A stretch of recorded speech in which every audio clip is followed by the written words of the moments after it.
It is approximately 1700 BCE, somewhere in the ancient Near East. A region that will eventually be claimed, named, conquered, renamed, and reconquered so many times that future historians will need a dedicated spreadsheet to track the ownership history. A metalworker is standing at a forge that, by the standards of its era, represents the absolute cutting edge of human technological capability. He has copper, he has tin, he has the knowledge accumulated across generations of careful observation and catastrophically expensive trial and error of exactly what proportion of each metal produces bronze with the right combination of hardness and workability. He has charcoal, bellows, ceramic crucibles, and a casting mold. And he has a problem that his predecessors spent centuries not quite solving. His daggers are good. Excellent, even. The bronze daggers coming out of this workshop are sharp, well-balanced, and durable enough to be reliable close combat weapons. But they're short, 30 centimeters, 40 at most. Because bronze, for all its qualities, has a frustrating engineering property. When you make it long, it bends. A bronze blade longer than roughly 40 centimeters, made thin enough to be a practical cutting weapon, flexes under lateral stress in ways that make it unreliable in combat. And in combat, unreliable is a technical term that means you are now dead. So the daggers stay short. And short weapons have a specific tactical problem. They require you to be very, very close to the thing you're trying to kill, which is also very, very close to the thing trying to kill you. The metalworker is thinking about this problem. Probably not for the first time. He is thinking about how to make the blade longer without making it weak. He is thinking about geometry, about ridges and fuller grooves and cross-sectional shapes that distribute stress differently. He is doing structural engineering without the vocabulary for structural engineering, guided by empirical observation, accumulated craft knowledge, and the very human combination of necessity and irritation that has driven more technological innovation than any other force in history. He is, without knowing the word for what he's doing, inventing the sword. The sword is the weapon that more than any other has captured the human imagination across recorded history. Cultures across every inhabited continent developed their own versions, their own symbolic weight, their own traditions of craft and ritual surrounding the bladed long weapon. It appears in mythology, in religious symbolism, in heraldry, in ceremony, in the names of martial arts traditions spanning from European longsword schools to Japanese kenjutsu to Chinese jian forms. No other weapon has accumulated the cultural significance of the sword, and no other weapon's invention story is more deeply embedded in the history of metallurgical technology. But unlike the spear, which could be produced from materials available in every landscape by any person with a sharp stone and a straight branch, the sword required something that was unavailable to most of human history: metal. Specifically, metal that could be produced in sufficient length and with sufficient structural integrity to make a blade that extended the reach of the user by more than a few centimeters while maintaining the rigidity to actually function in combat. This requirement made the sword's invention dependent on the entire prior history of human metallurgy, the long, difficult, expensive process by which ancient humans discovered how to extract metals from ores, how to work those metals into functional shapes, and eventually how to combine metals or treat them with sufficient sophistication to produce material with the properties a long blade demands. The sword's invention story is therefore inseparable from the story of metallurgical development, and understanding one requires understanding the other. The beginning of the metallurgical story that eventually produces the sword starts with copper, the first metal that ancient humans used in anything beyond its natural state. Native copper, copper that occurs in metallic form in nature without requiring smelting from ore, was used as early as 9000 BCE in parts of the ancient Near East, where it was hammered cold into small decorative objects and occasional tools. Cold-hammered native copper is hard enough to hold an edge for light cutting tasks, harder than wood or bone, and was genuinely valued for these applications. But it has significant limitations. It work hardens when hammered to a point where it becomes brittle, and it cannot be made into large, complex shapes without cracking. The discovery of copper smelting, the process of heating copper-bearing rock to temperatures sufficient to reduce the copper oxide to metallic copper that could be separated from the slag and poured into molds, represented a transformation of what was possible with the metal. Smelted copper could be cast into more complex shapes, could be worked while hot with greater control, and could be combined with other materials.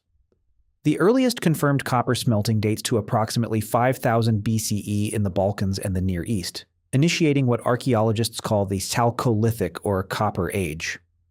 Copper smelted into daggers and knives was better than stone tools for many purposes: sharper, more durable under impact, repairable when damaged.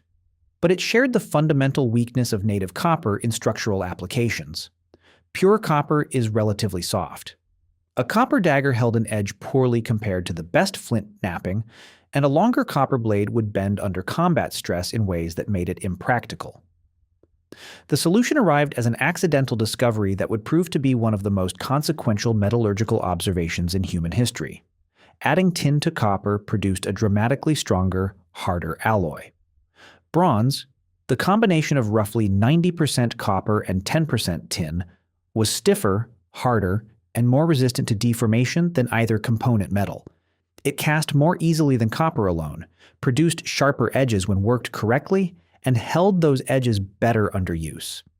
The Bronze Age, beginning approximately 3300 BCE across parts of the ancient Near East and subsequently spreading through Europe, Asia, and elsewhere, was built on this accidental observation turned into systematic technology. The earliest weapons that approach the category of swords appear in the archaeological record of the early Bronze Age, and their physical characteristics reflect the engineering challenge that defined the early development of the form. The transition from dagger to sword is not a clean boundary in the archaeological record. It is a gradual extension of blade length that tracks the progressive understanding of how to design long bronze blades with sufficient structural integrity to function as weapons.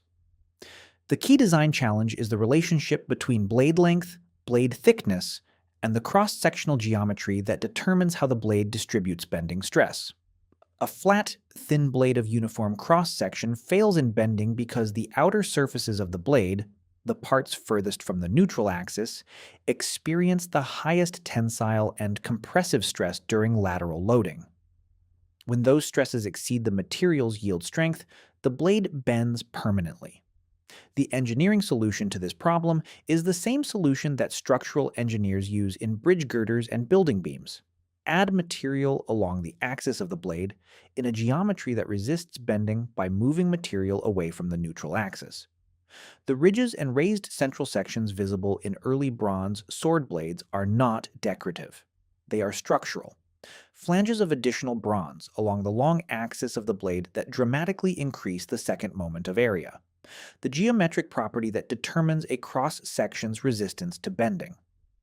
A bronze blade with a raised central rib is far stiffer in bending than a flat blade of equivalent total weight, because the rib's material is positioned where it most effectively resists the forces that cause bending failure.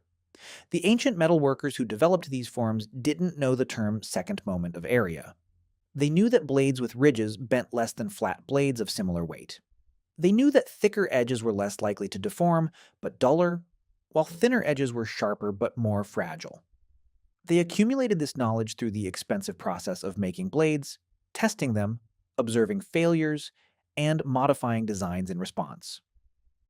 The structural understanding was empirical and embodied rather than theoretical and explicit, but it produced real engineering solutions to real engineering problems. By the way, if you want to go even deeper into the secret lives of ancient humans, I just launched a full course called The Secret Lives of Ancient Humans. 10 modules, 3+ hours of content covering everything we never talk about on YouTube. What they feared, how they communicated, what hunted them, and much more. Plus an exclusive PDF guide included. Link in the description. See you inside. The earliest objects that archaeologists classify as swords proper, rather than long, daggers, appear in the archaeological record around 1700 to 1600 BCE in the ancient Near East and Aegean region. The Aegean Bronze Age swords, particularly the Type A and Type B, forms found at sites in Crete and mainland Greece, represent some of the earliest examples of blades long enough, 60 to 90 centimeters, to function as thrusting weapons with genuine reach advantage over shorter daggers. These early swords were primarily thrusting weapons rather than cutting weapons, a design choice that reflects both the metallurgical realities of bronze and the combat contexts in which they were used. A thrusting motion delivers force along the long axis of the blade, which is its strongest structural direction, the same direction in which the blade resists compression effectively. A cutting motion delivers force laterally across the blade, which is the direction in which bronze is most vulnerable to bending and deformation. The thrusting sword design also influenced blade proportions. Long, narrow blades with acute points optimized for penetration rather than wide blades with extended cutting edges optimized for slashing. The classic rapier-like form of many early bronze swords reflects this functional logic. Maximum reach with minimum lateral cross-section that would be vulnerable to bending during a cut. The hilts of early bronze swords also reflect thoughtful engineering. The transition between blade and handle must transfer forces from the user's grip to the blade without failing under the impact loads of combat. Early Bronze Age sword hilts used flanged tangs, extensions of the blade metal into the handle area, with organic materials like wood, bone, or ivory fastened over the tang with rivets. The rivet patterns visible in archaeological examples show attention to distributing the attachment forces across multiple points rather than concentrating stress at a single fastening, a structural approach that reduces the risk of hilt failure at the most mechanically demanding location. The Middle Bronze Age saw the progressive elaboration of sword design as metalworkers accumulated craft knowledge, and combat experience revealed what worked and what didn't. The Naue Type II sword, which appears in the archaeological record around 1200 BCE and spread rapidly across the Mediterranean and Europe during the upheavals of the Late Bronze Age collapse, represents one of the most important design innovations in early sword history. The Naue Type II introduced a fundamental grip improvement that earlier swords lacked, a hilt constructed so that the entire hand was protected by flanged guards, and the grip shape actively supported a firm hold during combat. Earlier swords had relatively minimal hand protection, and grips that required significant muscular effort to maintain under impact. The Naue Type II grip allowed more relaxed holding with better retention under shock loading, reducing fatigue during extended combat and improving control during precise thrusting. The Naue Type II also featured a blade profile that balanced thrusting effectiveness with some cutting capability. Wider in the midsection than the earliest thrusting swords while maintaining enough taper to preserve the point's penetrating effectiveness. This balance between thrust and cut capability reflects accumulated understanding of how swords were actually used in combat rather than theoretical assumptions about how they should perform. The geographic spread of the Naue Type II across Europe with remarkable speed suggests that word of its design advantages traveled through existing trade and cultural exchange networks, and that metalworkers across the region recognized and reproduced its key features. This horizontal transfer of technological knowledge, not dependent on a single center of innovation, but spreading through networks of craft exchange, was a consistent feature of Bronze Age metallurgical development and accelerated the pace of sword design improvement significantly beyond what isolated independent development would have achieved. The transition from bronze to iron that defines the boundary between the Bronze Age and Iron Age represents another metallurgical revolution with profound implications for sword development, and it is a transition that is more complex and more interesting than the simple iron is better framing that popular history often applies. Iron is not inherently superior to bronze. Pure iron is actually softer than good bronze and holds an edge less well. The advantage of iron was not material superiority, but economic accessibility. Iron ore is far more abundant and more widely distributed geographically than the tin required for bronze production. While bronze required access to both copper and tin sources, and tin deposits are relatively rare, creating extensive long-distance trade dependencies in Bronze Age economies, iron ore could be smelted from deposits available across much of the world. The collapse of Bronze Age trade networks around 1200 BCE, whatever its causes, disrupted the tin supply that bronze production depended on. Iron, which could be produced from local ores by a wider range of communities, gradually filled the resulting gap in metal weapon production. But producing useful iron weapons required discovering something that pure iron smelting doesn't automatically provide: carbon content.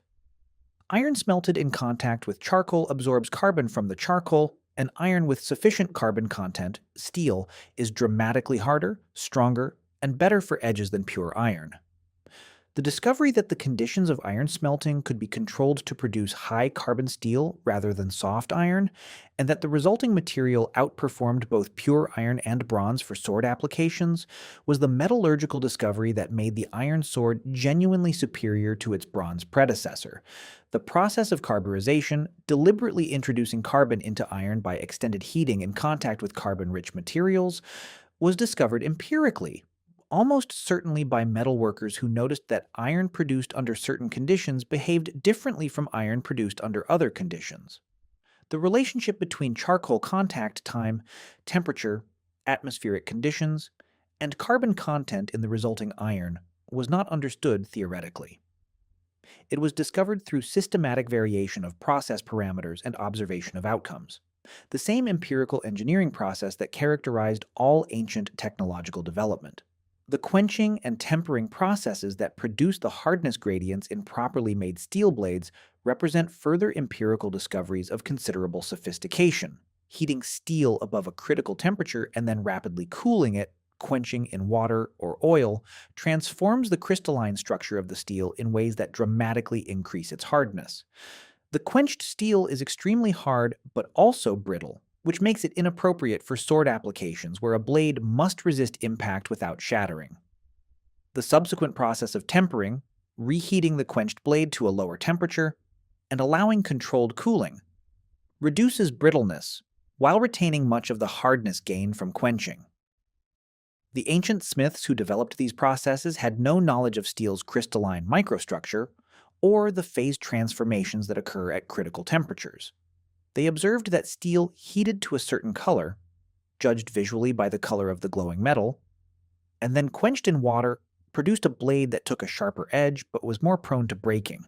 They observed that reheating the quenched blade to a lower temperature, again judged by color, specifically the oxide colors that appear on the polished steel surface as it heats, and allowing it to cool slowly produced a blade that was less sharp but more resilient. They developed practical rules about target colors for quenching and tempering that produced consistent results without any understanding of why those results occurred.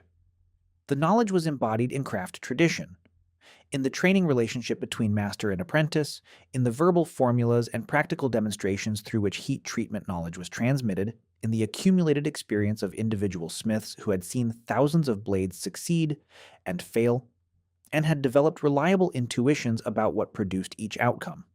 The theoretical explanation for what they were doing waited for the development of materials science in the 19th and 20th centuries. The practical capability was present millennia earlier.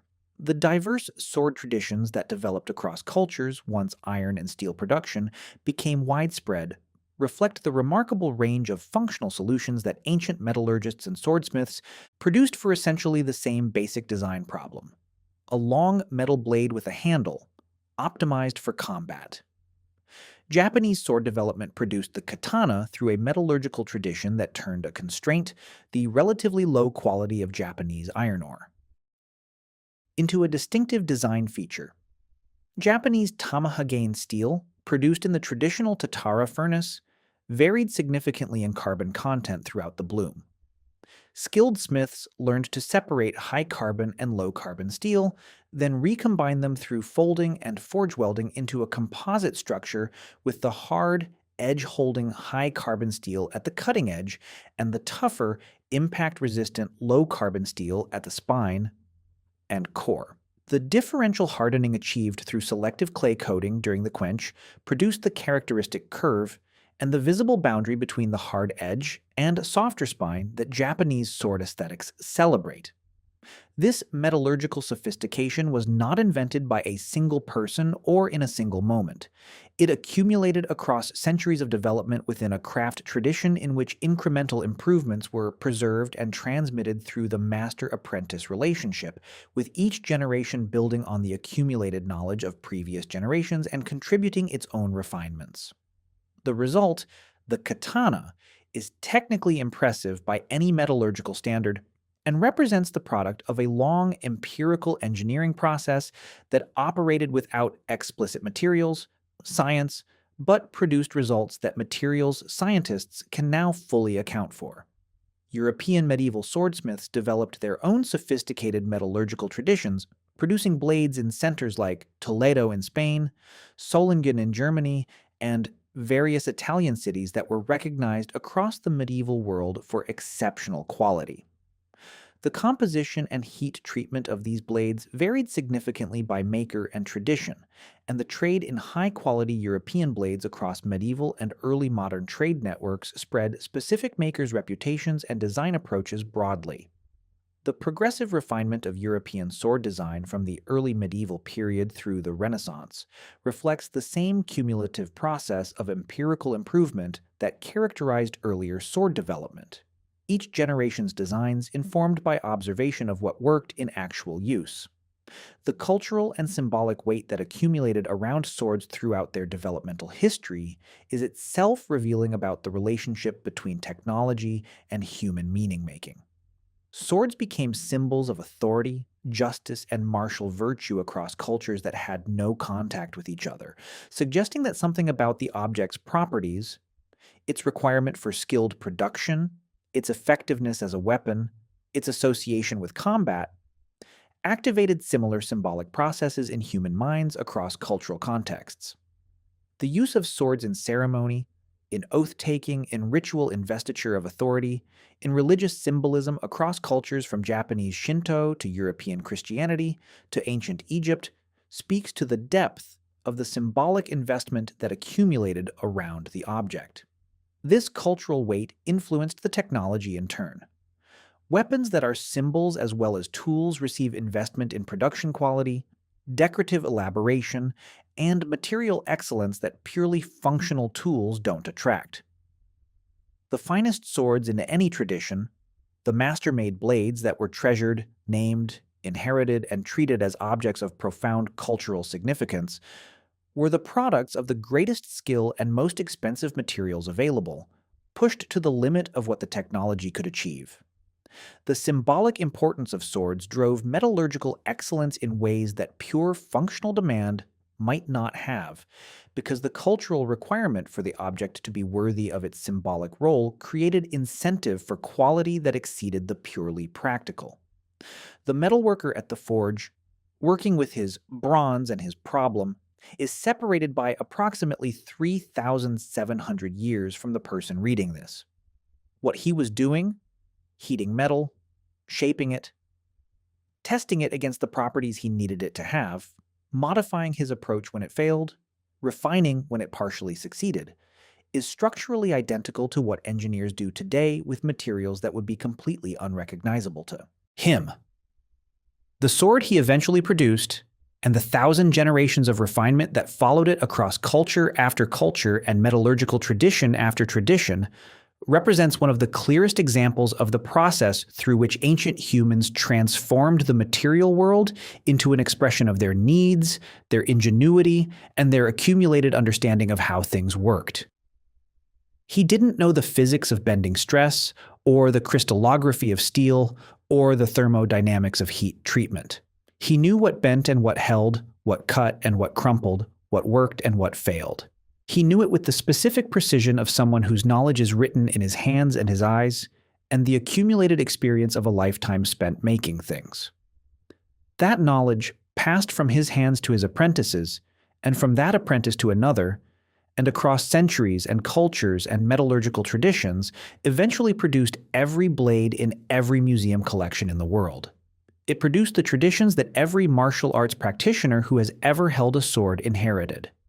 It produced the symbolic object that stands for authority, justice, and martial virtue across cultures that never met. The sword began with a person standing at a forge, thinking about a problem.